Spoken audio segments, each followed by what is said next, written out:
Hello friends, Umatak art and education में आपका स्वागत है। आज हम अपने इस वीडियो में भारतीय उद्योग इंडियन इंडस्ट्रीज के बारे में देखेंगे। उद्योगों को किसी भी अर्थव्यवस्था का आधार माना जाता है। भारतीय अर्थव्यवस्था में उद्योगों का महत्वपूर्ण स्थान है। आर्थिक समीक्षा 2021-22 के अनुसार वर्तमान मूल्यों पर वर्ष 2020-21 वित्त वर्ष 2021 में जीवीए में उद्योग क्षेत्र का योगदान 25.8% है। आगे देख लेते हैं। 1991 से पूर्व औद्योगिक नीति स्वतंत्रता प्राप्ति के बाद 6 अप्रैल 1948 को तत्कालीन उद्योग तथा वाणिज्य मंत्री श्यामा प्रसाद मुखर्जी ने भारत की पहली औद्योगिक नीति की घोषणा की थी, यानी घोषित की थी।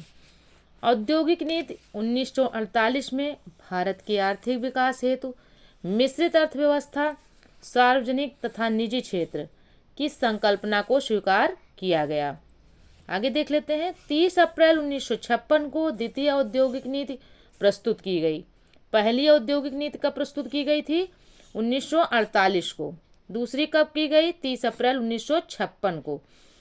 इस नीति का प्रमुख उद्देश्य आधारभूत एवं भारी उद्योगों हेतु सुदृढ़ आधार तैयार करना था। एकाधिकारी प्रवृत्तियों पर रोक तथा विकासोन्मुखी औद्योगिक सहकारी क्षेत्र का उत्तरोत्तर विकास करना था। औद्योगिक नीति 1956 में उद्योगों को 3 समूहों में वर्गीकृत किया गया, यानी 3 समूहों में बांटा गया। उद्योग को कब बांटा गया? औद्योगिक नीति 1956 के तहत उद्योगों को 3 समूह में वर्गीकृत किया गया। प्रथम वर्ग में सामाजिक महत्व, सामाजिक उपयोगिता, आधारभूत उद्योग, परिवहन एवं खनिज क्षेत्र के 17 उद्योगों को रखा गया था। द्वितीय वर्ग में उन 13 उद्योगों को रखा गया जिनके विकास में सरकार द्वारा भविष्य में उत्तरोत्तर अधिक भाग लेने की व्यवस्था थी। तृतीय वर्ग में शेष सभी उद्योगों को सम्मिलित किया गया था जो प्रथम वर्ग तथा द्वितीय वर्ग में सम्मिलित नहीं किए गए थे। औद्योगिक नीति 1956 व्यवहारिक, प्रगतिशील एवं विकासोन्मुख रही है। इस नीति के माध्यम से न केवल देश में संतुलित एवं तीव्र गति से औद्योगिकीकरण को प्रोत्साहन मिला, बल्कि भावी औद्योगिक विकास हेतु देश में बड़े एवं आधारभूत उद्योगों को सुदृढ़ आधार भी प्राप्त हुआ। आगे देखते हैं। औद्योगिक नीति 1956 को भारत में सभी औद्योगिक नीतियों की आधारशिला माना जाता है। अब भारत में सभी औद्योगिक नीतियों की आधारशिला किसे माना जाता है? औद्योगिक नीति 1956 को। ठीक है, आगे देखते हैं। भारत की तीसरी औद्योगिक नीति 23 दिसंबर 1977 को तत्कालीन उद्योग मंत्री जॉर्ज फर्नांडिस द्वारा प्रस्तुत की गई थी।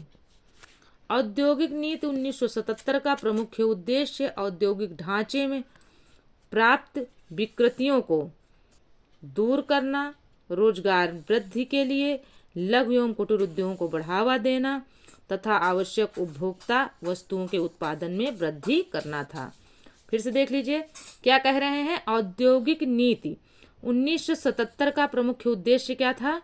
कि जो है औद्योगिक ढांचे में व्याप्त विकृतियां, यानी औद्योगिक ढांचे में जो विकृतियां आई हैं उनको दूर करना, यानी उनकी कमियों को दूर करना एक प्रकार से, रोजगार में वृद्धि करना, लघु एवं कुटीर उद्योगों को बढ़ावा देना तथा आवश्यक उपभोक्ता वस्तुओं के उत्पादन में वृद्धि करना। औद्योगिक नीति 1977 में लघु एवं कुटीर उद्योगों के विस्तार की रणनीति अपनाई गई। 23 जुलाई 1980 को भारत की नई औद्योगिक नीति संसद में प्रस्तुत की गई थी। औद्योगिक नीति 1980 के प्रमुख उद्देश्य उद्योगों के निवेश की सीमा में वृद्धि, लघु उद्योगों का बड़े उद्योगों की प्रतिस्पर्धा से संरक्षण, औद्योगिक रुग्णता की समस्या का समाधान, वित्तीय प्रबंधन की दक्षता में वृद्धि आदि थे। आगे देख लेते हैं। नई आर्थिक नीति। नई आर्थिक नीति क्या थी? नई आर्थिक नीति के 3 प्रमुख आयाम। पहला है निजीकरण। नई आर्थिक नीति के 3 प्रमुख आयाम है। पहला निजीकरण, प्राइवेटाइजेशन, उदारीकरण, लिबरलाइजेशन, वैश्वीकरण, ग्लोबलाइजेशन। नई आर्थिक सुधार नीति 1991 ईस्वी के मुख्य क्षेत्र थे राजकोषीय नीति, मौद्रिक नीति, मूल्य निर्धारण नीति, विदेश व्यापार नीति, औद्योगिक नीति, विदेशी विनियोग नीति और सार्वजनिक क्षेत्र नीति। अब देख लेते हैं राजकोषीय नीति 1991 के तहत मुख्यतः 4 कदम उठाए गए। पहला, सार्वजनिक व्यय को सख्ती से नियंत्रित करना। दूसरा, कर एवं कर भिन्न राजस्व को बढ़ाना। तीसरा, केंद्र तथा राज्य सरकारों पर राजकोषीय अनुशासन लागू करना। चौथा, अनुदान राशि में कटौती करना। आगे देख लेते हैं मौद्रिक नीति 1991 के तहत स्फीतिकारी दबावों के लिए प्रतिबंधात्मक उपाय किए गए। सार्वजनिक क्षेत्र के लिए आरक्षित क्रियाओं का दायरा सीमित कर दिया गया तथा उक्त क्षेत्र में निजी क्षेत्र को अनुमति दी गई। 24 जुलाई 1991 को तत्कालीन प्रधानमंत्री पीवी नरसिम्हा राव ने नई औद्योगिक नीति 1991 की घोषणा की। अब नई औद्योगिक नीति के माध्यम से औद्योगिक लाइसेंसिंग प्रणाली का न्यूनीकरण, औद्योगिक नियंत्रणों तथा एवं नौकरशाही के अनावश्यक हस्तक्षेप को समाप्त करने की रणनीति अपनाई गई। देख लेते हैं नई औद्योगिक नीति के प्रमुख उद्देश्य निम्नवत हैं, यानी इस प्रकार हैं। देख लेते हैं क्या क्या है। उत्पादन में निरंतर वृद्धि को बनाए रखना। उत्पादन में निरंतर वृद्धि को बनाए रखना इसका पहला उद्देश्य था। दूसरा, रोजगार के अधिक अवसर सृजित करना। तीसरा है भारतीय उद्योगों के प्रतिस्पर्धात्मक क्षमता में वृद्धि करना तथा भारतीय उत्पादों को अंतर्राष्ट्रीय प्रतिस्पर्धा के लिए सक्षम बनाना। चौथा है निजी क्षेत्र को अधिक स्वायत्तता प्रदान करना। पांचवा है सार्वजनिक, निजी तथा सहकारी क्षेत्र के सभी उद्योगों को अपने कार्य निष्पादन में सुधार लाने तथा उसके वृद्धि के लिए प्रोत्साहित करना। उपर्युक्त उद्देश्यों को प्राप्त करने के लिए औद्योगिक नीति 1991 में 4 प्रमुख नीतिगत कदम उठाए गए। अब नीतिगत कदम कौन कौन से उठाए गए? सार्वजनिक क्षेत्र का संकुचन। दूसरा है लाइसेंसिंग प्रणाली का उदारीकरण। तीसरा है विदेशी निवेश को प्रोत्साहन तथा चौथा है MRTP एक्ट 1969 यानी 1969 की समाप्ति। औद्योगिक नीति 1991 में सार्वजनिक क्षेत्र के लिए आरक्षित उद्योगों की संख्या को घटाकर मात्र 8 उद्योगों तक सीमित कर दिया गया था। उल्लेखनीय है कि वर्तमान में केवल 2 उद्योगों जैसे परमाणु ऊर्जा एवं रेलवे परिवहन की सार्वजनिक क्षेत्र के लिए आरक्षित हैं। इस नीति में उद्योगों की लाइसेंसिंग व्यवस्था को भी उदार बनाया गया तथा मात्र 18 उद्योगों को छोड़कर शेष को लाइसेंस की अनिवार्यता से मुक्त कर दिया गया। वर्तमान में केवल 4 उद्योग एल्कोहल युक्त पेय पदार्थ, तंबाकू एवं उसके उत्पादन, इलेक्ट्रॉनिक, एयरोस्पेस तथा रक्षा उपकरण, औद्योगिक विस्फोट तथा जोखिम वाले रसायन के लिए ही लाइसेंस की अनिवार्यता है। यानी ये जो जोखिम वाले उद्योग हैं इनके लिए ही अनिवार्यता है लाइसेंस लेने की, बाकी सब के लिए छूट है। नई नीति में उद्योगों हेतु एकाधिकार तथा प्रतिबंधात्मक व्यापार अधिनियम MRTP एक्ट के तहत निर्धारित अधिकतम सीमा समाप्ति कर दी गई, जिससे उद्योगों का अधिग्रहण, विलय तथा आधुनिकीकरण किया जा सके। वर्तमान में प्रतिस्पर्धा अधिनियम द्वारा MRTP एक्ट को प्रस्थापित कर दिया गया। इसके अतिरिक्त नई औद्योगिक नीति में विदेशी निवेश को प्रोत्साहित करने हेतु भी अनेक नीतिगत कदम उठाए गए।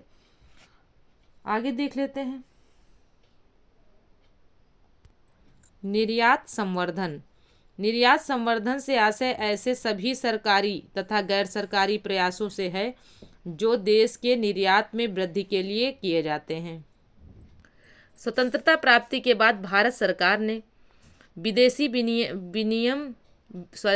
विनिमय की समस्या के समाधान तथा निर्यात संवर्धन पर सुझाव देने हेतु वर्ष 1949 में गोरवाला समिति का गठन किया था।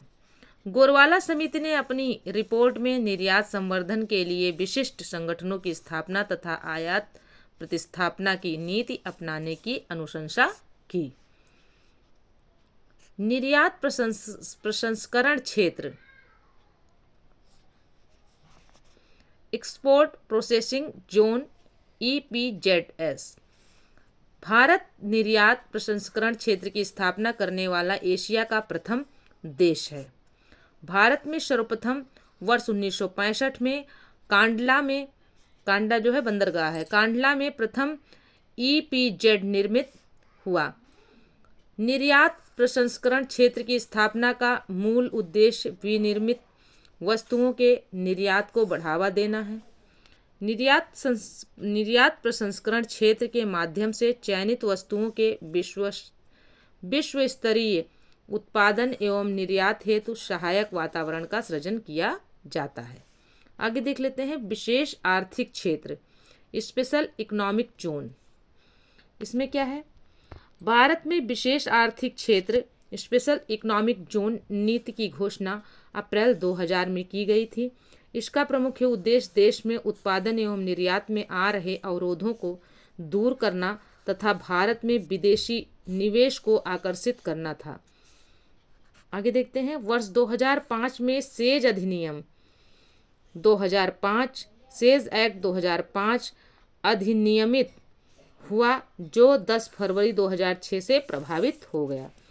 सेज वे विशेष आर्थिक क्षेत्र होते हैं जहां उत्पादन एवं निर्यात को प्रोत्साहन देने हेतु कर, शुल्क, श्रम, मानक, कोटा आदि प्रावधानों में उदार रुख अपनाया जाता है। भारत का पहला सेज कांडला में विकसित किया गया। 31 अक्टूबर 2020 तक की स्थिति के अनुसार भारत में कुल 358 विशेष आर्थिक क्षेत्र अधिसूचित किए जा चुके हैं, जिसमें सर्वाधिक 56 विशेष आर्थिक क्षेत्र तेलंगाना राज्य में हैं। आगे देखते हैं। आयात निर्यात bank, import export bank. Import export bank में क्या है? 1 जनवरी 1982 को स्थापित भारतीय आयात निर्यात बैंक का उद्देश्य निर्यातकों एवं आयातकों की वित्तीय आवश्यकताओं की पूर्ति हेतु वित्तीय सहायता उपलब्ध कराना है। इसकी स्थापना भारतीय निर्यात आयात बैंक अधिनियम 1981 के अंतर्गत की गई। विदेशी ऋण क्या होता है? एक्सटर्नल डेब्ट। विदेशी ऋण वह ऋण होता है जो विदेशी दाताओं, व्यक्ति, बैंक, अंतर्राष्ट्रीय वित्तीय संस्थान, सरकार आदि से लिया जाता है। अवधि के आधार पर विदेशी ऋण को सामान्यतः अल्पकालीन एवं दीर्घकालीन ऋणों में विभाजित किया जाता है। अवधि के अतिरिक्त विदेशी ऋण को स्वरूप के आधार पर बहुपक्षीय, द्विपक्षीय, निर्यात ऋण तथा वाणिज्यिक उधारी आदि में विभक्त किया जाता है। विश्व बैंक, वर्ल्ड बैंक, अंतर्राष्ट्रीय मुद्रा कोष IMF, एशियाई विकास बैंक, एशियन डेवलपमेंट बैंक आदि संस्थाओं से प्रदत्त ऋण को बहुपक्षीय ऋण कहा जाता है। द्विपक्षीय ऋण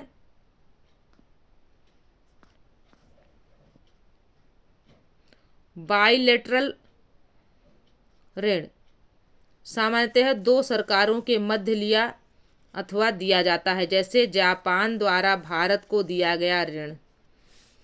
विदेशी सरकार द्वारा किसी अन्य देश के सार्वजनिक उपक्रमों को दिए गए ऋण को भी इसी श्रेणी में सम्मिलित कर दिया जाता है। वाणिज्यिक उधार के अंतर्गत वाणिज्यिक बैंकों के ऋण, भारत विकास बांड, विदेशी मुद्रा परिवर्तनीय बांड, विदेशी निवेशक संस्थाओं के ऋण पत्र आदि आते हैं। वाणिज्यिक ऋण द्विपक्षीय बहुपक्षीय दोनों स्वरूप के होते हैं। खरीदारों तथा आपूर्तिकर्ताओं को प्राप्त ऋण निर्यात ऋण की श्रेणी में आते हैं। सरकार द्वारा भारत में विदेशी निवेश एवं व्यापार को सुगम बनाने हेतु पहले से चले आ रहे फेरा 1973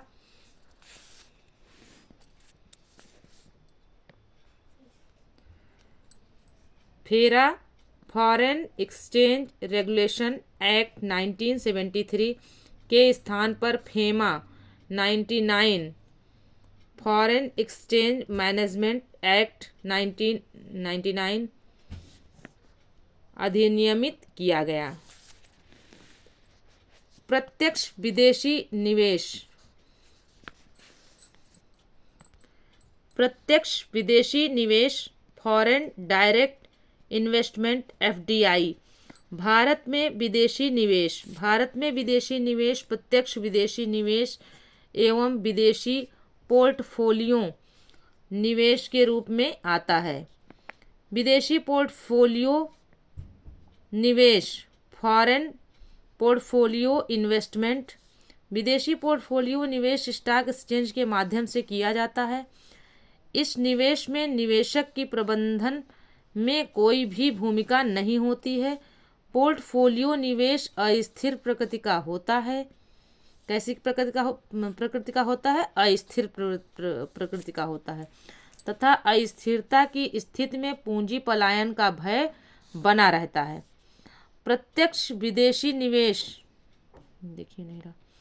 प्रत्यक्ष विदेशी निवेश किसी कंपनी अथवा इकाई द्वारा किसी दूसरे देश में स्थित कंपनी या इकाई में किया जाने वाला प्रत्यक्ष निवेश है, जिसके तहत आधुनिक प्रौद्योगिकी, उन्नत प्रबंधन तथा उत्पादन प्रविधि के नए तरीके प्राप्त होते हैं। भारत में एफडीआई के दो परिभाषित मार्ग हैं। पहला स्वचालित मार्ग ऑटोमेटिक रूट। स्वचालित मार्ग को मुंबई मार्ग के नाम से भी जाना जाता है। स्वचालित मार्ग के अंतर्गत किसी भी प्रकार के पूर्व अनुमति की आवश्यकता नहीं होती है, परंतु निवेश को आरबीआई के साथ पंजीकरण करना पड़ता है। भी है सरकारी मार्ग। सरकारी मार्ग क्या है? Government route. सरकारी मार्ग के अंतर्गत निवेशक को आवेदन करना पड़ता है। इस आवेदन पर आर्थिक मामलों की मंत्रिमंडलीय समिति विचार करती है। 15 दिसंबर 2020 तक उपलब्ध आंकड़ों के अनुसार वर्ष 2018-19 में भारत में कुल $62,001 मिलियन प्रत्यक्ष विदेशी निवेश रहा, जबकि 2019-20 में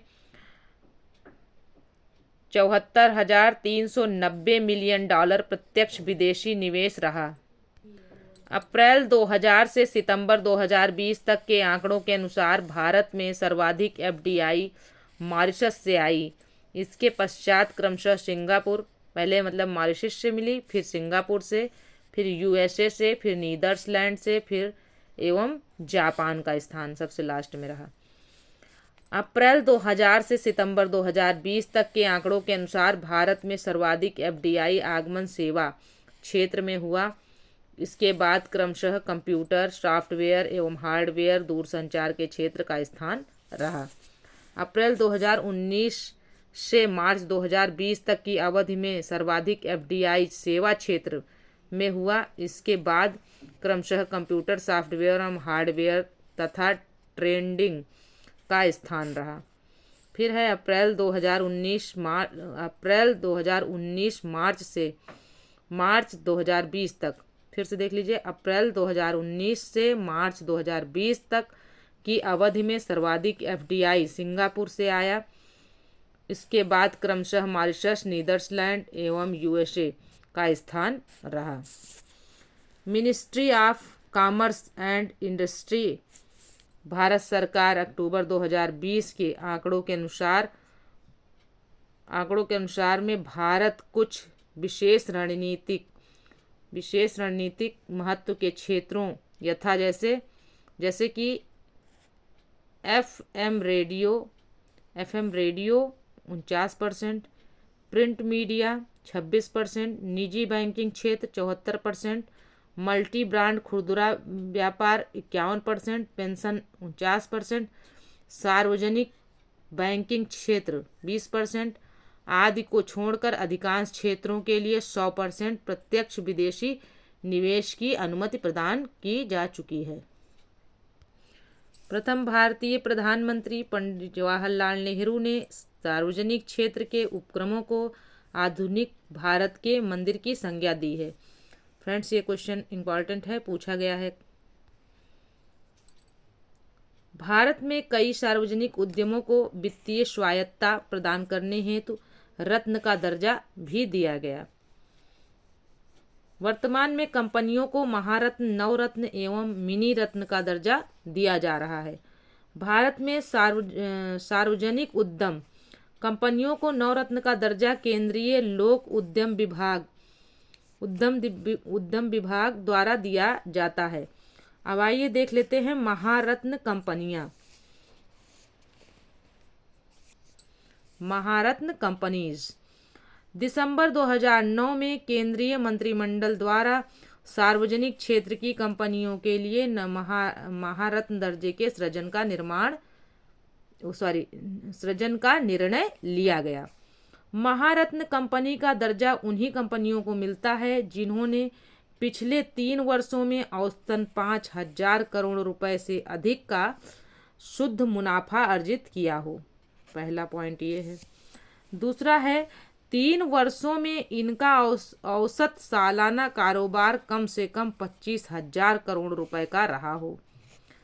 तीसरा है 3 वर्ष की अवधि में इन कंपनियों का नेटवर्थ भी औसतन 15,000 करोड़ रुपए से अधिक रहा हो। चौथा है कंपनी के पास नवरत्न का दर्जा हो और कंपनी का विदेश में भी कारोबार हो। पांचवा है महारत्न कंपनियों को 5,000 करोड़ रुपए तक के निवेश प्रस्तावों के लिए स्वायत्तता प्राप्त होती है। देख लेते हैं, सेबी नियमों के तहत न्यूनतम निर्धारित सार्वजनिक शेयरधारिता के साथ भारतीय स्टॉक एक्सचेंज में सूचीबद्ध हो।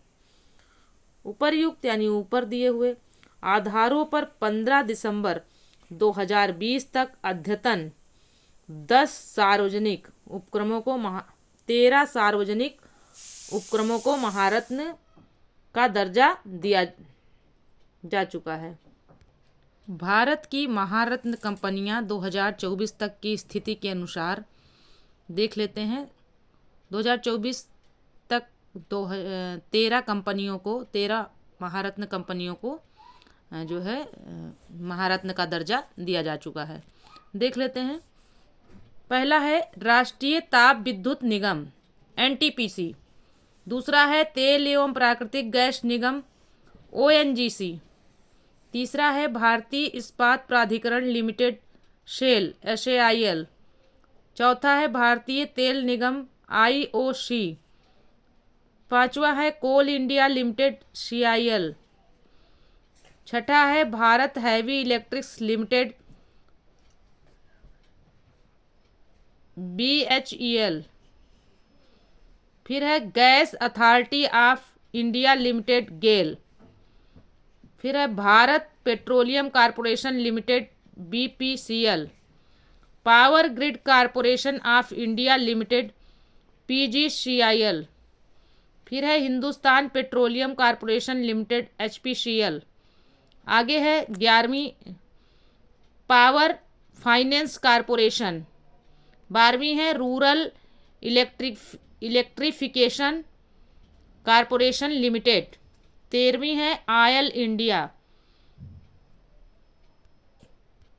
अब नवरत्न कंपनियां देख लेते हैं। नवरत्न कंपनीज वर्ष 1997 में नवरत्न का दर्जा मूलतः 9 कंपनियों के लिए ही सृजित किया गया था। मार्च 2024 तक अद्यतन में कुल 16 नवरत्न कंपनियां हैं। नवरत्न का दर्जा प्राप्त कंपनियां अपने निवल मूल्य का 30% तथा 1000 करोड़ रुपए जो कम हो तक निवेश प्रस्तावों पर केंद्र सरकार के पूर्वानुमति के बिना ही निर्णय ले सकता है। आगे देख लेते हैं मिनी कंपनियां। अब मिनी कंपनियां कौन सी होती हैं? मिनी रत्न कंपनीज। मिनी रत्न कंपनी यानी मिनी रत्न कंपनियां या फिर मिनी रत्न कंपनीज। मिनी रत्न योजना का शुभारंभ अक्टूबर 1977 में किया गया था। 15 दिसंबर 2020 तक मिनी रत्न योजना का शुभारंभ अक्टूबर 1977 में किया गया था। 15 दिसंबर 2020 तक अद्यतन मिनी रत्न कंपनियों की संख्या 74 है। मिनी रत्न श्रेणी फर्स्ट में 62 कंपनियां जबकि मिनी रत्न श्रेणी सेकंड में 12 कंपनियां हैं। फ्रेंड्स, यह वीडियो यहीं तक था। मिलते हैं अगले वीडियो में। वीडियो पसंद आए तो चैनल को सब्सक्राइब करें, वीडियो को लाइक करें, अपने दोस्तों में शेयर करें। Okay friends.